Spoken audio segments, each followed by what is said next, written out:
Buenos días, bienvenidos todos. Voy a cambiar al español.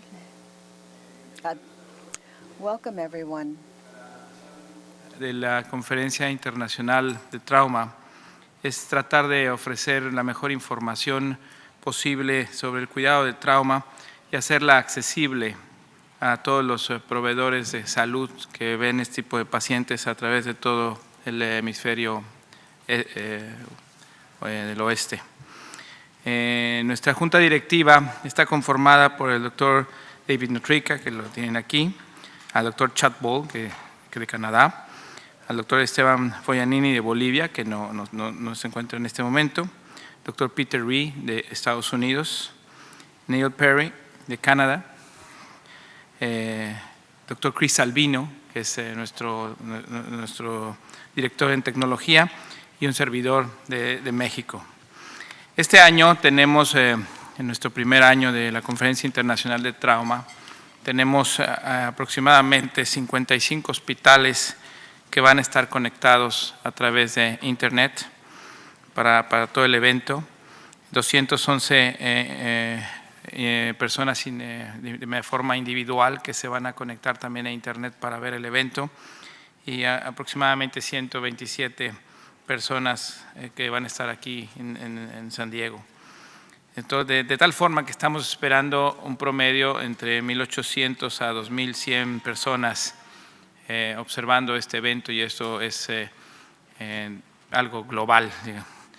Dejo la palabra al doctor Notrica.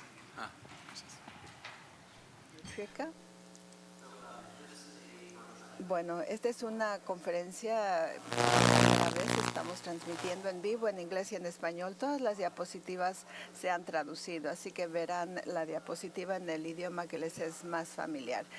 Esta conferencia es la primera vez que se lleva a cabo. Habrá quizás algún problemita, pero sin el apoyo fantástico que hemos recibido de todo el mundo, jamás hubiéramos llegado a este momento. Cada año que hagamos esto vamos a mejorar, pero agradecemos muchísimo a los que se han inscrito para la conferencia por primera vez para que sea posible. Tenemos 55 hospitales, 24 en México, 22 en Estados Unidos. Tenemos 5 hospitales en Canadá, 6 en Colombia, 3 en Bolivia, 2 en Perú, 1 en Argentina, 1 en Honduras, 1 en Paraguay y 1 en Cuba.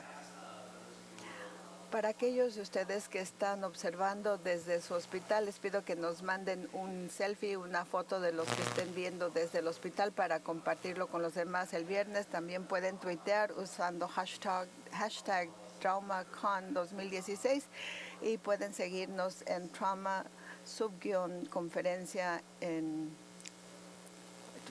Twitter.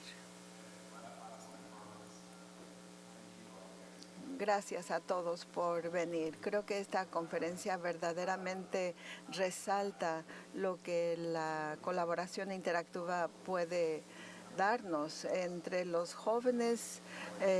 Quizás no entiendan que esto nunca antes se había hecho en este formato. Cuando uno quiere ser más ecológico, la seguridad al viajar, todas estas cuestiones que influyen. Creo que el futuro de la transmisión simultánea es algo muy fuerte. Quiero reconocer a algunas personas. Un aplauso para Chris Salvino, que está sentado hasta atrás. Él es el que está realmente dirigiendo todo desde el punto de vista técnico. Si todo resulta, es el rey. Si no, pues va a estar en problemas. Gracias.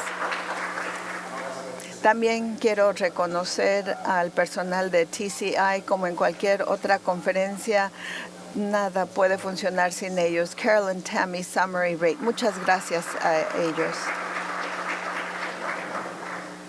Y finalmente ya se imaginarán que poder montar este tipo de conferencia basada en la tecnología no resulta nada barato.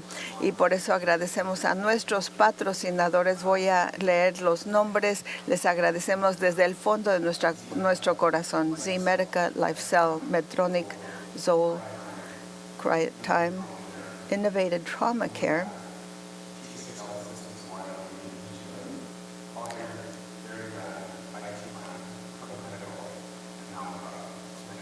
muchas gracias a todos ellos.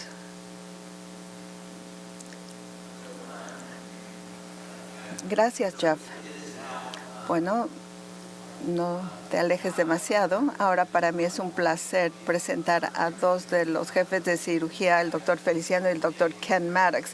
Van a debatir sobre los riesgos y los méritos de la reanimación para hipotensión. Ellos ahorita son autores de un libro en su 7ª edición. El doctor Maddox primero, él se graduó de Wayland College en Plainview, Texas, y se tituló en medicina. Él ha sido autor de muchísimas publicaciones, ha sido presentador en muchas ocasiones. En los últimos 47 años ha organizado la conferencia de cuidado en traumatología en Las Vegas, que atrae a miles de cirujanos de todo el mundo cada año. Vamos a comenzar con el doctor Maddox.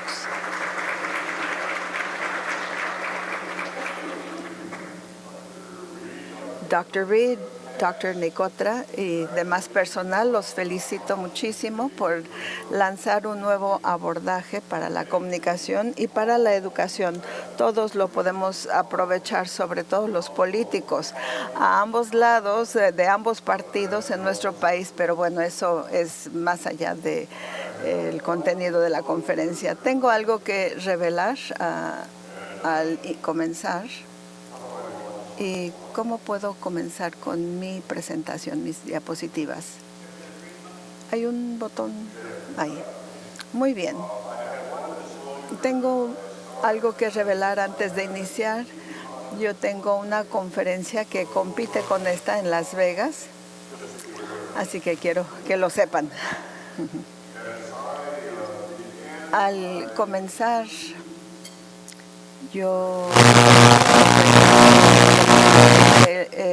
los objetivos del doctor Feliciano para este debate son desacreditarme y hacer que yo parezca viejo, aunque yo no me tiño el cabello de blanco. Y él quiere ganar en este debate. Mis objetivos son ayudarles a ustedes a salvar a pacientes que están gravemente lesionados, poniéndolos al día en donde nos encontramos en el cuidado de estos pacientes. Voy a hacer un resumen de mi presentación por si se me acaba el tiempo. 3 puntos principales. Son 3 cosas que deben de eliminar de sus discusiones, de su vocabulario. Número 1. Sphygmomanometer es un instrumento diabólico que debería de estar en la sección de curiosidades de un museo médico. Desháganse de la presión sanguínea. Número 2. Eliminen los cristaloides del tratamiento, sobre todo la solución salina normal. 3. Olvídense de la palabra reanimación. La reanimación hipotensiva y la reanimación es el concepto peor representado del siglo XXI. La hipotensión está en los ojos del espectador. La hipotensión es una actividad que ocurre para poder proteger el organismo, los órganos. Esto ha sido demostrado tanto durante las guerras, en la guerra de Irak, la guerra de Afganistán y las guerras que se llevan a cabo en las calles de nuestras ciudades. Los objetivos de la reanimación se tiene una persona que está viva pero muriendo, restaurar la función normal, crear ningún problema nuevo y que la persona pueda regresar a su actividad normal, una recuperación rápida. Hipotensión, en realidad, ¿qué quiere decir? Generalmente lo asociamos con la presión sanguínea en lugar de la perfusión y en lugar de la pérdida de sangre, etcétera, etcétera. La reanimación en cuanto a trauma en el pasado ha sido para exceder el nivel anterior a la lesión en cuanto a la presión sanguínea y también, ¿y esto qué quiere decir? Es un nivel de 70, 90, 50. Gran parte de esto entrará en nuestro debate hoy. ¿Y cómo podemos evaluar la reanimación? Es un estado funcional del SNC. Le pedimos a la persona que nos den su nombre, su grado, su número de serie, dónde viven, su número telefónico. Hay acidosis, elevación de lactato, hay una baja producción de orina, la temperatura está frío, está húmedo y la saturación de oxígeno arterial y las mediciones de volumen de sangre. Todo esto se puede hacer muy fácilmente preguntándole a la persona su nombre, su grado y número de serie, en caso militar, y ver el pulso. Estas dos mediciones por sí solas están correlacionadas con el resultado mucho mejor que la presión sanguínea. De todas las cosas que nosotros hacemos y medimos, la presión sanguínea es la que menos se relaciona con el resultado. Es en realidad muy sencillo en este debate. Tenemos que mirar los objetivos de los resultados, mirar los daños colaterales, eliminar problemas de histeria estática y de territorio. Simplemente hacer lo que tenemos que hacer. El abordaje histórico ya terminó. La regla 3-1 nunca, jamás se probó en personas. Es un concepto de Dallas o de un conjunto completamente diferente de investigación. Reconocer al paciente que necesita la reanimación. Incluso la nueva reanimación y los nuevos conceptos. ¿Y quién no lo necesita? La mayoría de los pacientes no necesitan ningún tipo de interferencia, punto. No hay que pasar de ahí, no hay que buscar más. La mayoría de todos los pacientes de trauma necesitan que se les estabilice, que se controle el sangrado, quizás necesiten cirugía, quizás necesitan suturación de laceraciones, pero definitivamente no necesitan que les perjudiquemos más por este concepto antiguo de reanimación. La circulación puede y de hecho ocurre en un paciente hipertenso, claro. Los puntos finales ya los mencionamos, no necesito repetirlos. La reanimación con fluidos en el pasado se ha llevado a cabo en la ambulancia, en el helicóptero, en el centro de emergencias, el quirófano y en la unidad de cuidados intensivos. Ahora hay datos de que nos dicen que la reanimación con fluidos con el propósito de elevar la presión sanguínea no debe hacerse ni en la ambulancia, ni el helicóptero, ni en el centro de emergencias, y probablemente el quirófano también, y probablemente la unidad de cuidados intensivos.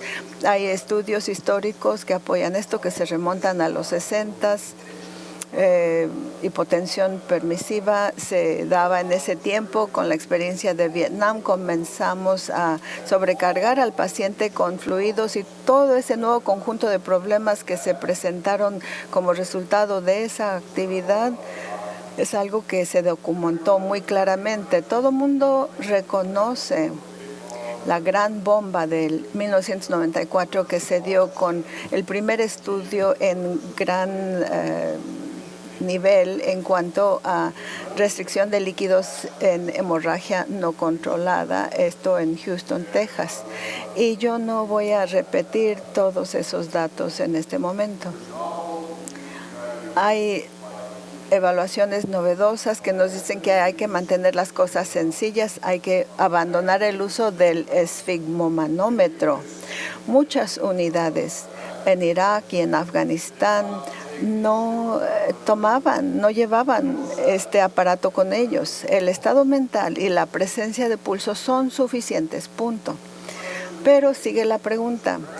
¿Una reanimación agresiva con soluciones cristaloides hace una diferencia? Y la respuesta es sí. Incrementa la mortandad, las complicaciones, el SDRA, insuficiencia renal y la estadía en el hospital y los costos. El objetivo principal de parte de nuestros colegas que todavía usan la reanimación cristaloide lo hacen para elevar la presión sanguínea, y elevar la presión sanguínea crea todo tipo de problemas. Es a este grupo de personas con quienes enseñamos cursos de ATLS y muchos otros, ofrecen cursos de este tipo, y se subraya que esta es la manera en ayudar a que el paciente esté peor y no mejor. La función del centro de emergencias en el paciente de trauma hipotensivo, que está enfermo, es de saludar al paciente mientras va de la ambulancia al quirófano a la unidad de cuidados intensivos. No hay nada que se pueda hacer en la sala de emergencias que vaya a beneficiar a este tipo de paciente. Y hay una mortandad determinable con cada 3 minutos que pasan y que se queda en ese lugar. Así que salúdenlos de lejos conforme los llevan a recibir su atención médica. La evaluación y reanimación en el centro de emergencia solo puede agregar tiempo y complicaciones a un paciente que no va a volver a casa hoy. Y yo podría hablar de los diferentes orígenes de la reanimación. Eso es algo histórico y para abreviar vamos a ir más allá de eso. Pero sí puedo decirles que en las campañas militares, los mejores resultados jamás en la historia de la guerra, con los peores instrumentos de destrucción de cualquier guerra de la historia, se dieron durante la guerra de Irak y de Afganistán. Y a pesar de esto, con restricción de cristaloides y con reanimación hipotensiva, obtuvimos los mejores resultados jamás. Esto apoya muchísimo el lado que yo quiero convencerles, es el que nos ofrece más bondades. ¿Qué sucede con demasiados cristaloides? Ustedes saben, alteraciones en la microcirculación, actividad inflamatoria. Y no todos los fluidos están creados o líquidos están creados de la misma manera, y no vamos a hablar ahorita de todos los líquidos, pero muchos crean esta coagulopatía que resultó en muchos nuevos fármacos, nuevos conceptos que probablemente no serían necesarios si limitamos la reanimación por completo. Las coagulopatías, esto no es una ponencia sobre coagulopatía, pero hay numerosos artículos que han escrito individuos que incluso se encuentran aquí, se han escrito que apoyan este concepto. ¿A qué presión arterial se revienta el coágulo? Recuerden ustedes que la coagulación y la hipotensión son algo protectivo. Al reanimar nosotros a alguien, uno revienta el coágulo, creando así más sangrado, la necesidad de más sangre, más cristaloides si se está desangrando el paciente, y tanto en humanos y en animales el coágulo se revienta a 80. Yo quisiera ver un paciente en cualquiera de los lugares que mencioné con una presión sistólica de 70. Finalmente, voy a parar esta parte del debate compartiendo con ustedes un caso interesante que se presentó en Hurtsville, North Dakota, en el 92. A un chico se le cortaron ambos brazos en un accidente en su granja. No lo pueden leer de dónde están, y por eso yo he hecho un resumen del mismo en las siguientes diapositivas.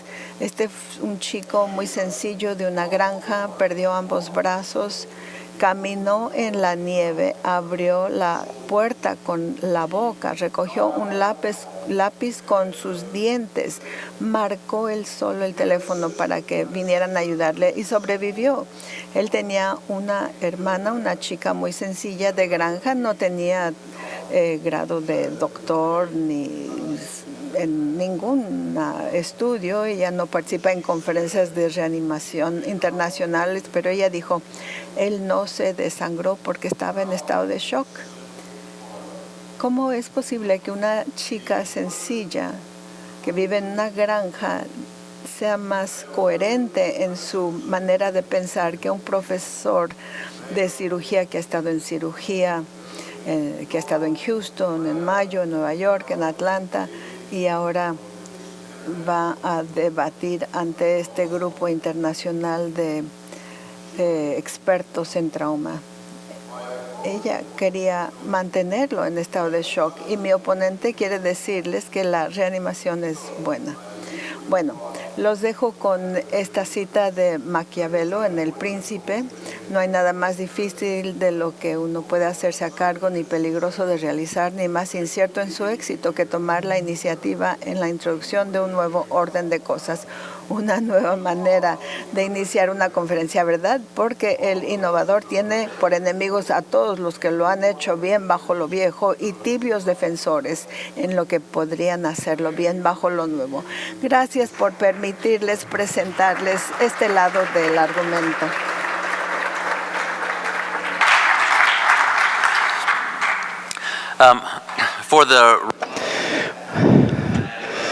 Estoy orgulloso de dar la bienvenida a mi ex profesor, el doctor David Feliciano, quien recibió su título de la Escuela de Medicina, donde fue miembro de la Sociedad de Honor. Él hizo cirugía en la Clínica Mayo y también cirugía vascular en Baylor. Es autor de más de 580 publicaciones y capítulos y cientos de conferencias. Es el mejor profesor de cirugía en la Universidad de Indiana actualmente. Voy a mencionar las reglas. Se van a premiar la parte científica del análisis, del humor. También se van a quitar puntos por la falta de datos, hablar de una manera incorrecta, haciendo referencia al New England Journal of Medicine anterior al 2000, y el ganador va a recibir una placa. Luciano.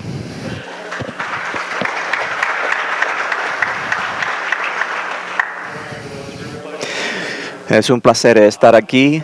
Buenos días a todos. Voy a resumir la presentación porque no falta el tiempo, pero tengo que decir que el doctor Matos tiene la razón, es que no confío en él. Les voy a dar un ejemplo. Esto fue la carátula de la 6ª edición de nuestro libro de trauma, cuando era el editor principal. Ven que arriba tiene una imagen muy bonita de yo haciendo un procedimiento Whipple en mi práctica de cirugía general. Esta es la carátula de la 7ª edición, cuando el doctor Maddox era el editor en jefe. Y si ven abajo, él me ha cortado la cabeza.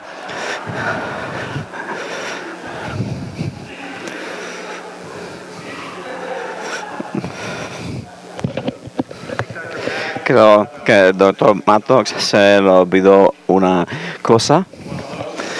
Aunque la mayoría de los órganos internos, como los pulmones, hígado y riñones, pueden perder hasta el 75% de su masa funcional sin que se produzca alguna insuficiencia fatal. La pérdida de solo 35 o 40% del volumen de sangre puede ser fatal, según Moreno en su edición más reciente del libro del ICU. Hemos conocido el shock por mucho tiempo. Esta es la descripción famosa de Samuel Gross, los graves trastornos de la maquinaria de la vida.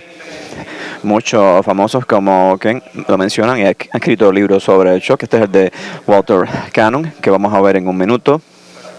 El doctor Blaylock del Hospital Johns Hopkins hizo otro libro de shock. Así que ha habido un aumento en el conocimiento en el tiempo en comparación a principios del siglo XIX, pero lo que sabemos ahora del shock es que existen bien reconocidas y respuestas hemodinámicas y cutáneas que son compensatorias. Estas son las respuestas del organismo para compensar la caída en la presión arterial. Y segundo, sabemos que cuando tenemos un metabolismo anaeróbico, o sea, un déficit de base negativa o un aumento en el lactato, tenemos daño celular, y si no revierte en ese estadio de shock, en algunos momentos se convierte en permanente y el paciente muere. Lo otro que sabemos es que cuando resucitamos o reanimamos un paciente, históricamente eso está equivocado ciertamente. Cuando utilizamos el lactato de Ringer o las ARBs, no aumentan tanto como otras cosas. Hemos utilizado cosas históricas en los centros de trauma. Este es el libro de Moreno. Lo otro que sabemos a la izquierda es que cuando tenemos una hemorragia aguda se sangra muchísimo, y si solo resucita o reanima con agua va a diluir lo que queda de hemoglobina y el paciente termina anémico. Así que sabemos muchas nuevas cosas. El debate hoy es respecto al tiempo. Quiero que piensen al respecto. Esto comenzó con Walter Cannon, uno de los fisiólogos más famosos del siglo XX. Esto es una cita que muchas personas en el ejército repitieron a las audiencias. Si se eleva la presión antes que el cirujano esté listo para revisar el sangrado, puede suscitar que se pierda sangre que se requiere de manera urgente. Ustedes conocen este trabajo de Hama 1918. Yo soy un historiador en cirugía y no pienso que podamos leer más allá de esto, pero esto es del mismo autor de 5 años después. Si la presión sanguínea ha caído bajo un nivel crítico de 80 y no muestra evidencia de aumentar, es deseable que se eleva a 120 milímetros de mercurio, etcétera, etcétera. Walter Cannon, shock traumático, 1923. Así que continúa el debate, porque incluso en las mentes de las personas que iniciaron este debate aún queda esa confusión. Esto ha llevado a que se realicen muchos estudios a través de los años. Este es uno interesante de 1992. En el caso de sangrado femoral en perros, la resucitación temprana luego puede dar a los pacientes, aunque no cambie la presión arterial. Este beneficio puede ser incluso mayor en pacientes con sangrado no controlado. Bueno, es un estudio con perros. Aquí tenemos la tasa de reanimación famosa en resección de cola en ratas. La rápida infusión de volumen moderado de solución salina isotónica mejora la supervivencia en hemorragia no controlada. Así que, como decía el doctor Mattox, este debate se ha solucionado por su propia mente, pero no ha sido así. No ha sido así. Bueno, hablemos de un trabajo que Ken aludió. Yo soy increíblemente envidioso de Ken. Nunca me publicaron un trabajo en el New England Journal of Medicine de Ohama, así que estoy muy amargado por eso, pero bueno, lo voy a superar. Esto es un estudio muy interesante de Bickel y colegas, y como menciona Ken brevemente, son adultos con heridas por disparo al torso que estaban hipotensivos, y el protocolo era una atención prehospitalaria hasta la sala de operaciones, y como él mencionó, había 2 grupos, uno de reanimación con fluido inmediato, como hemos hecho históricamente, o el que se conoce como reanimación retardada. Y los datos, en este caso el grupo inmediato recibió mucho fluido prehospitalariamente en el quirófano y recibió más sangre, y claramente se diferenciaron entre los 2 grupos. Es interesante que el grupo que recibió reanimación con fluido tuvo una mayor presión arterial al llegar al centro de trauma. Ven que está bajo el punto crítico de Ken de 80. El aspecto más increíble de este estudio, y el que atrajo más crítica, es que estos fueron hombres que tenían problemas de hipotensión con heridas al torso o abdomen, y desde el momento en que llegaron al centro de trauma y hasta que pasaron al quirófano fue de 44 a 50 minutos. Creo que debemos pensar todos en esto en nuestros centros de trauma. ¿Esa cifra es aceptable en un centro de trauma? No, ni siquiera está cerca. ¿Quién llevaría a un paciente con una presión de 80 y lo deja allí por 10, 20, 30, 40, 50 minutos? Yo sé por qué, porque trabajé con Ken por varios años y tenía muchas heridas que operar a la vez, pero francamente estas cifras son inaceptables. Entonces, ¿cuáles son los resultados? La sobrevida estuvo mejor en la reanimación retrasada, la pérdida de sangre intraoperatoria fue mejor, pero no significativa, y la estadía hospitalaria, que depende de muchas cosas, fue mejor en el grupo con la reanimación retrasada. Así que este es un trabajo que se consideró como la muerte de la reanimación en emergencia, pero hay muchos problemas. El 95% de los pacientes en la base de datos nacional tienen traumas contusos, y esto es un fenómeno en muchas grandes ciudades de Estados Unidos. No es un grupo clásico de prueba. El retraso, la demora en la sala de operaciones fue de casi 50 minutos. Ellos utilizaron el índice de severidad en trauma, la clasificación de lesiones. Alguien quien conoce la historia de esto sabe que Bill y Susan Baker y otros lo escribieron para accidentes de autos, pero no se puede utilizar el ISS como una forma racional de categorizar una herida contusa penetrante. No hay discriminación de pacientes con heridas vasculares y abdominales. 5 pacientes tenían una herida en la aorta abdominal y otros 5 pacientes no la tenían. Va a haber una diferencia de mortalidad. Estamos hablando de un 20 a 30%. Y no voy a tocar lo último. Entonces, ¿qué ha pasado después del trabajo de King del 94? Por razones que no me quedan claras, el ejército, en este caso, adoptó la reanimación hipotensora prehospitalaria en las guerras de Irak y Afganistán. Lo interesante para mí es que hay 2 trabajos este año sobre trauma en lesiones o bajas militares en JAMA Surgery y otro que se va a publicar donde los cirujanos militares hablan de cómo reaniman a los pacientes en esas guerras, y el trabajo Golden Hour publicado a inicio de este año ni siquiera menciona la reanimación hipotensora, ni una sola palabra.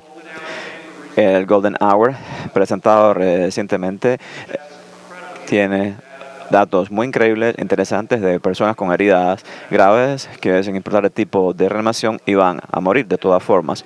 Ese trabajo no menciona la reanimación hipotensora tampoco, así que parece que el ejército tiene una ambivalencia también aquí, pero la comunidad civil nunca adoptó la reanimación hipotensora fuera de Houston.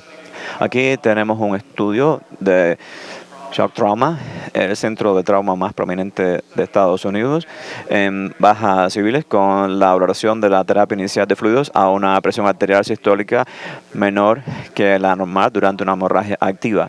Y eso dice, no afectó la mortalidad. Aquí tenemos un reporte que trata todos los trabajos de hace un año sobre reanimación. La toma de decisiones respecto a la reanimación mediante fluidos intravenosos es crítica antes de la operación y puede ser necesario que se deba personalizar para cada individuo. Creo que es frustrante para las personas en Houston. Yo estaría frustrado también tener un trabajo en el New England Journal of Medicine y luego otro trabajo como el mío que lo critica. Así que se hizo otro estudio. Tiene un título largo, pero tiene que ver con la reanimación hipotensora, y Kenneth es un autor principal. Aquí tenemos los criterios del estudio. Son jóvenes hombres, predominantemente con un trauma en el torso y que estaban hipotensivos en el campo, y cuando llegaron al quirófano se hizo una selección aleatoria para una presión arterial promedio de 65 en un brazo del estudio y 50 en el otro. Para aquellos que se les olvidó la fisiología y la presión arterial, esto se conoce como presión de perfusión coloquialmente, y hay 2 fórmulas. La de arriba es la más común, la de abajo mejor dicho es la más común. Les voy a ayudar. Un ser humano tiene un MAP de 90 y pueden ver que los otros rangos, qué tipo de MAP tiene o presión arterial media. Los 2 brazos del estudio de Houston eran 80/60 y 70/40. Esos son las dos presiones arteriales medias que se utilizaron en el estudio. Aquí había unos problemas en el estudio. Estos son los 2 grupos. El grupo de reanimación en el quirófano con una presión de 65 versus no reanimación. El grupo que recibió la reanimación, como a mí me gusta hacerla, tuvo 25% de mayor magnitud de lesiones al torso y al abdomen en ISS y recibió 35 a 40% de plaquetas. En otras palabras, este grupo, ignorando la presión arterial, en este caso, no se equiparó, y hubo personas muy enfermas ahí en el grupo de reanimación. Y si observamos los resultados, no hay diferencia, y tenemos una tasa doble de muerte en las personas resultadas dentro de las 24 horas. Si es un lector casual de una publicación así, increíble, esto prueba su punto. No es así. Los pacientes con lesiones más severas mueren antes. En este caso hay que hacer un estudio complejo para demostrarlo, y también demostrarlo de manera incuestionable que el manejo de fluidos intraoperatorios, sea que de mucho o no, sino para el sangrado, eso no afecta la mortalidad. Así que yo pienso que estos 2 estudios tienen imperfecciones. Yo felicito al grupo de Houston por ir en contra de estos estudios clínicos complejos, pero yo pienso que la razón por la cual muchos centros civiles pasan esto es que la reanimación hipotensora afecta la presión media arterial con .80, eso no tiene sentido para mí. Todos son diferentes, todos tienen una magnitud de lesión diferente, el tamaño del vaso que sangre es diferente. No puede tomar un número para todos los pacientes de trauma. Y yo pienso que una de las cosas que salió del estudio del 94, nadie leyó esa palabra exhaustivamente y reconocido que esto era, en este caso, jóvenes de 29 años con heridas de armas. Eso es contraindicado en las personas así, y las personas de mi edad y de quién en este caso lo va a matar, nos van a matar, vamos a tener un infarto. Si nos hacen esto, eso está contraindicado con personas con lesiones cerebrales traumáticas. En este caso, ¿cómo hacer con un paciente de más de 65 años mejor que esté hipotensivo, hipóxico, hipotérmico y que tenga un ataque? Y estos estudios no tienen nada que ver con lo que pasa en los Estados Unidos. El tiempo para los pacientes de trauma al centro de trauma varía de 20 minutos en San Francisco, Houston, Indianápolis, a horas y horas en el oeste, en las montañas, en el oeste rural, en el noroeste. No puedes dejar un paciente, incluso de 30 años, con una presión arterial de 50. No tiene sentido. Tienes que discriminar entre esos pacientes. Y una de las cosas que aprendí de Ken y otras personas en Houston es que tú tomas a estos pacientes al quirófano y paras el sangrado y tú te sientas ahí por 50 minutos a esperar, vas a matar a la persona sin importar la presión arterial.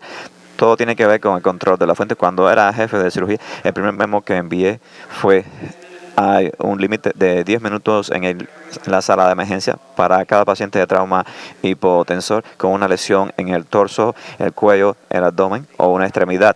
Tienen que salir en 20 minutos. Puede ser una lesión ocasional, puede estar en una tomografía si está en Sudamérica y lo tiene que estabilizar, pero para muchos pacientes 10 minutos al quirófano es lo correcto. Así que no hace falta un debate ni siquiera de cuánto fluido dar. No hay datos con respecto a la reanimación hipotensora de que va a prevenir la coagulopatía de trauma. Eso ocurre en 25% de los pacientes en el campo. No sabemos por qué. Sí sabemos que es reversible si para el sangrado. Ahora pienso que el mayor problema con la reanimación hipotensora y el argumento es no suministrar fluidos y sangre a pacientes profundos hipotensores que están a punto de bradicardia por ética, porque van a morir. El shock es malo para usted. No sé si la presión es 80, 90 o 100, si es lo correcto, pero créanme que si dejan a estos pacientes con 50 milímetros de mercurio en una serie grande con muchos orígenes diferentes del trauma, no va a funcionar. Sencillamente no. Así que no sé qué decir para concluir con respecto a lo que se debe hacer, pero sí sé que si tenemos una reanimación hipotensora con una presión media arterial de 65, quizás sea adecuado, y ocasionalmente en pacientes jóvenes quienes tienen un disparo y tienen unos 20 minutos para llevarlo al hospital, pero no estoy convencido con los datos disponibles que incluso sea así válido. Y luego tenemos el debate actual iniciado en Japón de si vamos a colocar estos balones aórticos en estos pacientes cuando estamos en la ambulancia, en la sala de emergencia o en el quirófano, e ignorar los argumentos de reanimación de fluidos. Bueno, muchas gracias a todos.